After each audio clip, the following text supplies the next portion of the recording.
Hey guys, my name is Simpsy. How are you all doing? Welcome back to some more Third Age Total War, guys. In today's video, we're going to be doing the Battle of Osgiliath.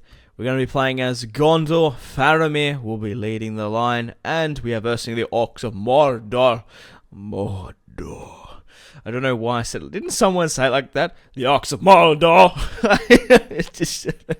Oh, Jesus. Regardless, guys, if this video can get 200 likes within 24 hours, I will release a double upload and do the battle.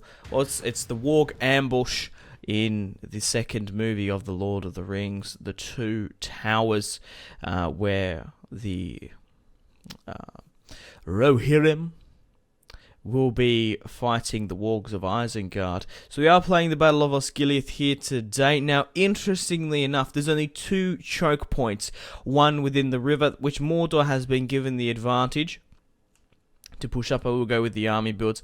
And obviously, there's the river crossing. But look at these fantastic models. Absolutely. It's great. It's absolutely fantastic. Now, if you haven't gone and checked out the last battle, the Battle of Ithilien, where we had a 4v4 Haradrim versus Gondorian engagement. We had, 16 units of Mumakil? They're the units. I think there's also 4 per unit. So there was an insane amount of Mumakil. Highly recommend you go check out that battle. But we're going to push up here to this choke point. So let's run through my army build. So we have the 1 unit of cavalry, the Gondorian general. We have 4 units of Ithilien Rangers. 3 units of Fountain Guard. Now, I would have gone with 5. However, there's actually a Osgiliath Guard unit, which looks absolutely fantastic. They're a bigger pike unit than the Fountain Guard. So if we can quickly move up as well. I have Gondorian double hand swordsmen. I have 5 of them, and I have 5 stock standard Gondorian swordsmen. Now we get some absolutely fantastic cinematic shots in this. So what my plan is, I'm going to split up the army, throw half of it onto that choke point of the river crossing.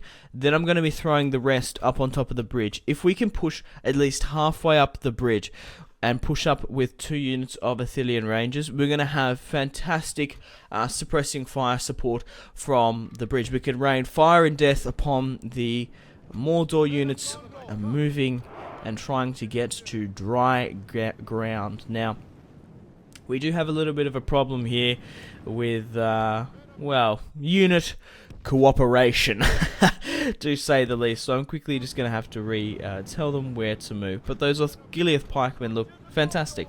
So guys, if you want to download and play Third Age along with me, if I have forgotten to put the download link in the description below, just quickly go on my channel and type in Third Age and it will be a Third Age series. I am using obviously the Third Age mod, and I'm using Moz, the massively overhauled submod. So that's why if you're playing on vanilla Third Age, some of the unit cards and some of the units may look different.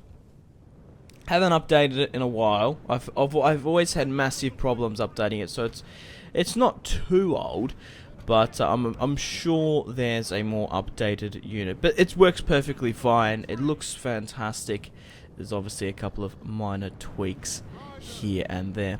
So it looks like Mordor did have the advantage. Mordor! I need to stop that. People are going to start disliking the video. Oh, Jesus. Anyway, yeah, they're pushed back. We're slowly moving up into position, which is great. It's absolutely great for me. Foolish Simpsy left a poor unit of Gondorian infantry. But let me know in the comments, guys, what other battles you'd like me to do. I will go back to I will go back to Westeros Total War, rather said, not Third Age.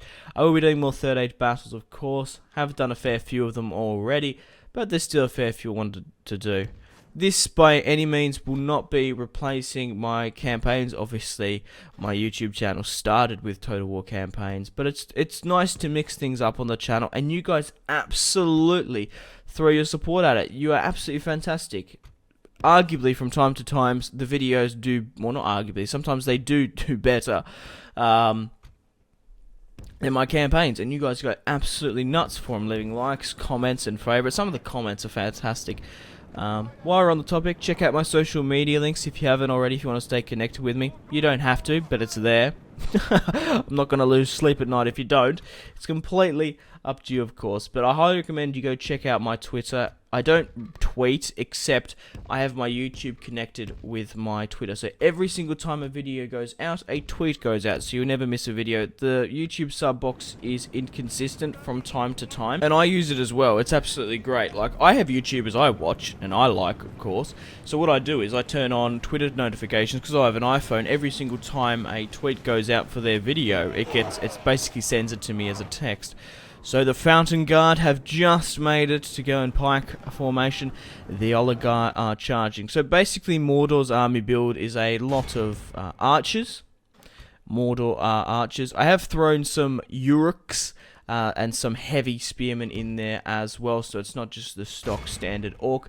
And we're coming up against 4 units of Oligarch going to be breaking the front line. So I just basically want to throw everyone within this choke point, because the majority of the host will be going there. Got more units coming around as well. I've made the decision to not do, as I said at the start, like halve the armies, one at the top river crossing and one at the, the bridge crossing and the river crossing, rather said. So I'm throwing more at the river crossing, except for the bridge.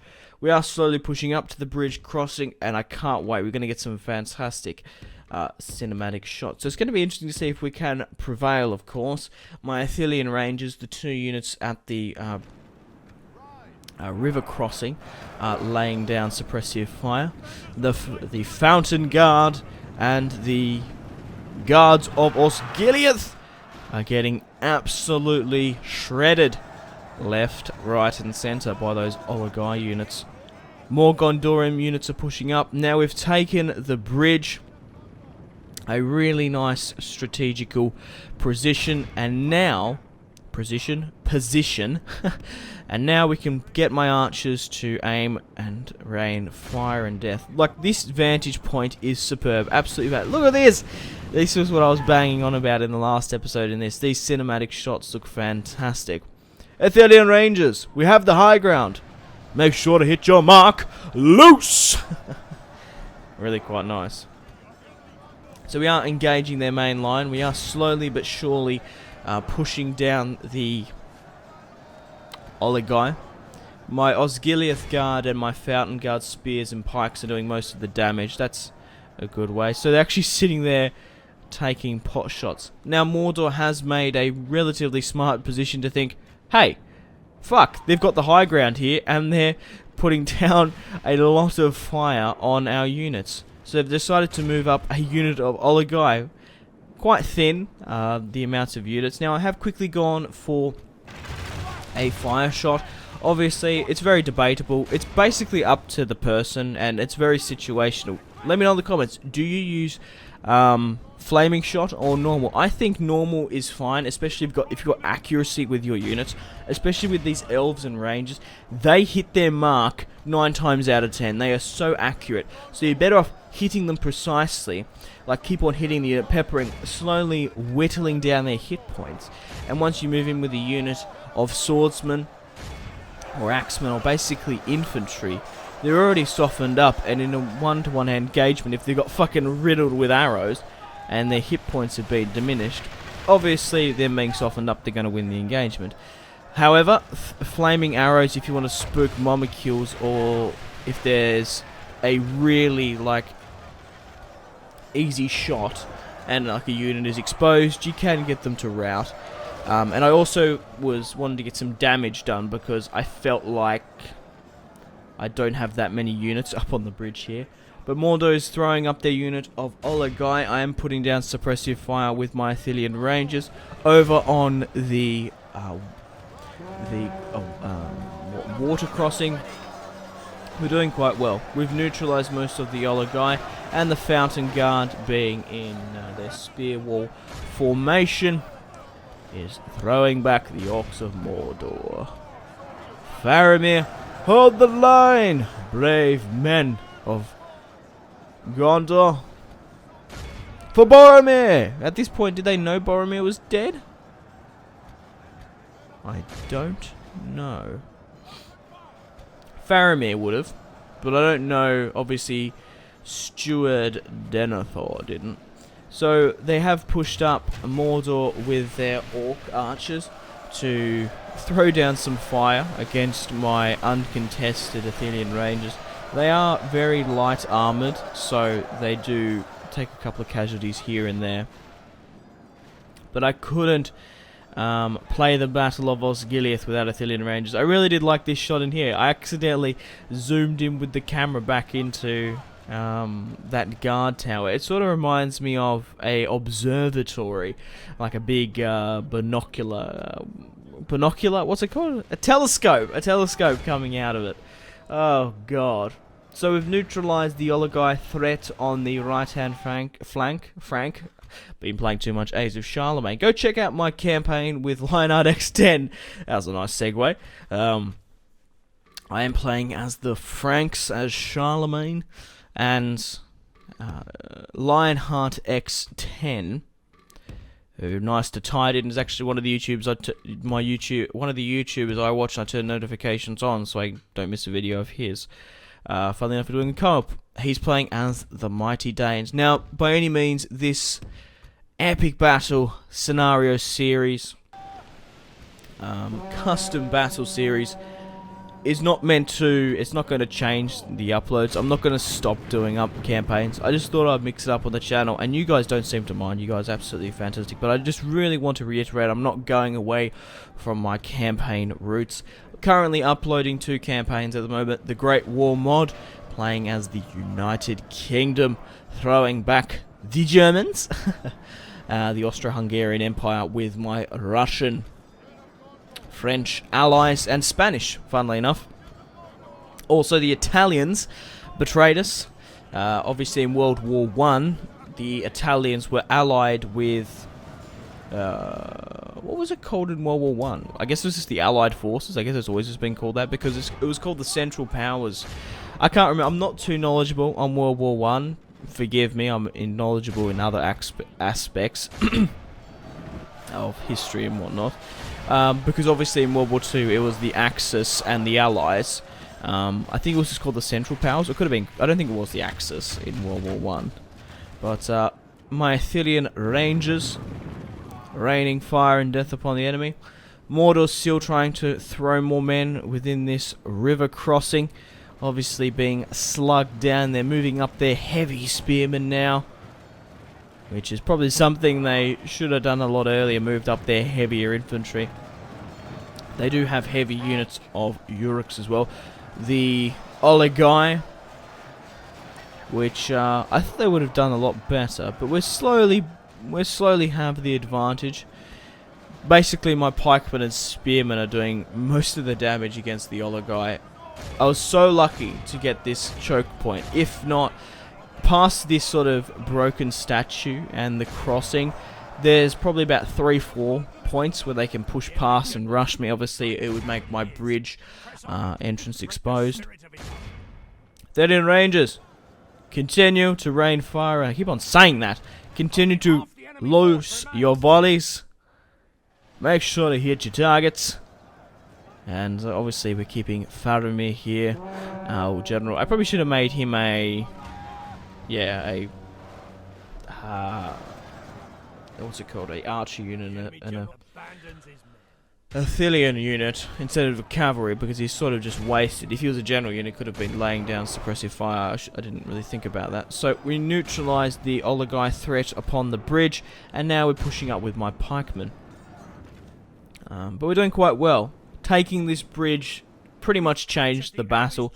Getting those crucial couple of volleys against the bridge, the water engagement, and the enemy general has fallen. We have killed the Orc general. Fantastic, absolutely fantastic, and most of the Orcs are buckling now. Still getting some fantastic... I like these cinematic shots. It's so good. Third Age is a fantastic mod. Highly recommend you pick it up if you haven't already. So we're slowly running down the remaining Orcs of Mordor. We have rewritten history. And we have saved Osgiliath, well, from at least the first Mordor wave. Also, this is not meant to be historically accurate, just a little bit of fun, taken with a pinch of salt. It's just like just a little bit of fun. And we have won the battle, a clear victory. They nearly outnumbered us 2-1. Lost 504, killed 3,564 orcs. You're most welcome to pause and look at the men lost, the men remaining in the battle results, and obviously the casualties sustained and casualties inflicted. You're most welcome to pause. But it's time to end the video here, guys. Thank you very much for watching. If this video can hit 200 likes within 24 hours, I will do a double upload and release the Warg ambush with the Rohirrim and the wargs of Isengard. But yeah, if it doesn't hit 200 likes within 24 hours, never fear, the video will just be released in a couple of days later. So yeah, like and subscribe if you haven't already. Check out my social media links, Facebook, Twitter, and Instagram. Let me know in the comments what other Third Age Westeros scenario battles you like me to do. You can also throw down campaign suggestions as well. But it's time to end the video here. Make sure to take care of yourself. Stay tuned for more content on my channel.